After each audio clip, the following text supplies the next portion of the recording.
5 years ago today, Pluto got a planetary downgrade, and our solar system officially went from 9 planets to 8.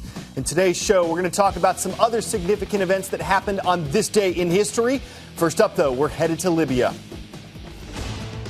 The war is not over yet, but it's close. That is how one NATO official described the situation in Libya on Tuesday. NATO is an international organization made up of troops from various countries, including the United States, who contributes troops and money to NATO. This group has been launching airstrikes in Libya against the forces of longtime leader Muammar Gaddafi. A lot of those strikes have targeted Gaddafi's compound in the Libyan capital of Tripoli. And this was the scene inside that compound yesterday. Rebel fighters and other residents walking around. Rebels took control of the compound after a battle with Gaddafi's military forces that lasted for hours. No members of the Gaddafi family were inside the compound, but some reports on Monday that 3 of Muammar Gaddafi's sons had been captured by rebels turned out not to be true. One of them, whom you see in this video, turned up late Monday night at a hotel where international journalists are staying. At the time, he said his father was safe and that Libyan troops had broken the backs of rebel fighters. These conflicting reports show you how the situation in Libya is changing. Make sure to check out CNN.com or CNNStudentNews.com to get the latest details. Meanwhile, some people are considering the possibilities of what could happen once this war is over. Mary Snow is looking at one angle for us. As the Gaddafi regime falls, one of the big questions is what happens now to one of Libya's biggest assets, its oil. Libya supplied about 2% of the world's oil until civil war broke out in February, bringing production to a virtual halt. Before the war started, Libya was producing about 1.6 million barrels of oil a day, and it has one of the largest reserves in Africa. It exports most of its oil, and its biggest customers are in Europe. Italy gets about 28% of its oil from Libya. France is its second biggest customer. While Europe will feel a bigger impact than the U.S. since the U.S. doesn't use Libyan crude oil, one energy analyst says drivers everywhere could wind up paying less at the pump.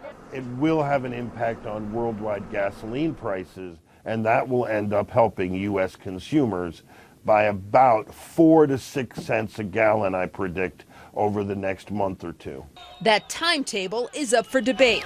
What's unknown is how much damage has been done to refineries, pipelines, and oil wells. And then there's the political question. If you don't have a stable security environment in Libya, if you have the sense that you're looking at a protracted political and security power vacuum, Western companies are going to be reluctant to go back in. There are predictions it could take 18 months to 3 years for Libya to restore its oil production to full capacity. But analyst Peter Butel doesn't see Western countries allowing that to happen. Here's an opportunity for them to help a struggling democracy stand on its own 2 feet. If that means every single oil expert from Texas to Rotterdam is suddenly on a plane to Libya to get their oil up and running, I think there's a chance that that could happen. Here's something you don't hear about too often, an earthquake in Virginia. As you can see from this shaking chandelier, one hit yesterday. It sent shockwaves up and down the East Coast. New York, D.C., Massachusetts, North Carolina, Ohio. Reports came in of tremors in all of those locations. Officials say this quake had a magnitude of 5.8. That makes it the strongest tremor to hit Virginia in more than a century. Lots of buildings evacuated. A lot of safety precautions went into effect, including at nearby nuclear facilities. There were some minor reports of damage. Luckily, no reports of any injuries. Time for the shout out. Which of these words best describes Hispaniola? If you think you know it, then shout it out. Is it a country, peninsula, island, or isthmus? You've got 3 seconds. Go.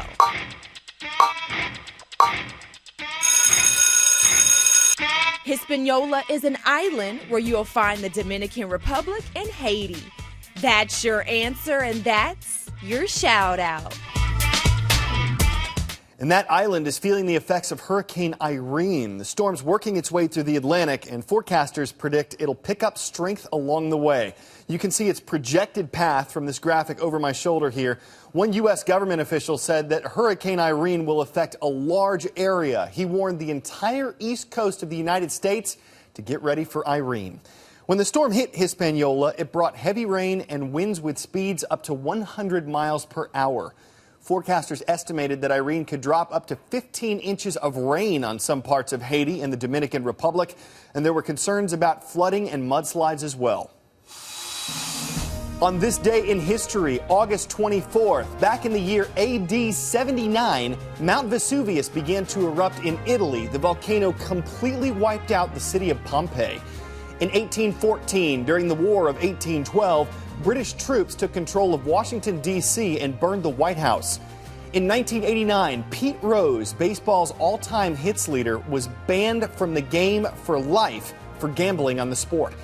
And in 1992, Hurricane Andrew made landfall in Florida. The storm was one of the most expensive disasters in U.S. history, causing nearly $25 billion in damages. On our blog at cnnstudentnews.com, we're starting to get your input about another significant date in history that's coming up soon, the 10th anniversary of the 9/11 terrorist attacks. Today, we want you to share your thoughts on why you think it's important to remember the 9/11 attacks. Head to our homepage, tell us what you have to say. If you started planning for college, you might also be trying to figure out how to pay for it. We hear a lot of concerns about the cost of getting a higher education. These concerns span the globe. Yesterday, we talked about college costs in China, the UK, and Israel. Today, our reporters check in from 3 more countries. I'm Kyung Law in Tokyo, here on the campus of the University of Tokyo. This place is known as the Harvard University of Japan. Despite that moniker, one of the most pressing problems for this university's future, along with all the colleges in Japan, is how to keep the classrooms full. Japan has one of the world's fastest aging populations with one of the world's lowest birth rates. In the near future, there will not be enough students filling the colleges. So the University of Tokyo, trying to fight that trend, announced next year it will launch a track to teach all courses in English, hoping to draw international students. 12 other universities in Japan already have similar English-only programs. The big selling point here to the global student is that you can still get an Ivy League education, albeit in Asia, but for a third of the cost of going to Harvard. I'm Rima Mektabi, coming to you from the American University in Dubai.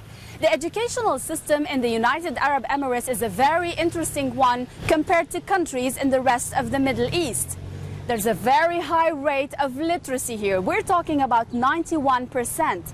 The government makes it so easy for students to enroll in universities and schools, especially that 25% of the government spending goes to education. The faculty here teaches an American curriculum in Arabic language. The aim is to prepare solid and deep experts to compete in the market. So for this oil-rich country, education is crucial. I'm Reza Saya in Islamabad. Here in Pakistan, most people live on roughly $2 a day. So the biggest issue facing students like Abdul and Muhammad is how can I afford a college education? Oftentimes the best degrees are in the US and Europe. You guys would have preferred to study abroad, right? But at tuitions of at least $10,000 to $20,000 a year, for many in Pakistan, studying overseas is impossible. Inside Pakistan, the tuition is roughly $1,000 a semester. May not sound like much to you, but remember, if you're living along the poverty line, that's still a lot of money. Before we go, what happens when you combine man's best friend with a girl's best friend? You get a canine case of disappearing diamonds. This little guy belongs to a Georgia couple that owns a jewelry store.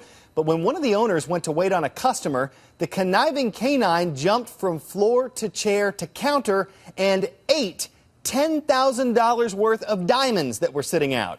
The stones were eventually recovered, and the owner says he'll be more careful about where he leaves his chair. We're just glad everything came out all right in the end. I'm Carl Azus. This is CNN Student News.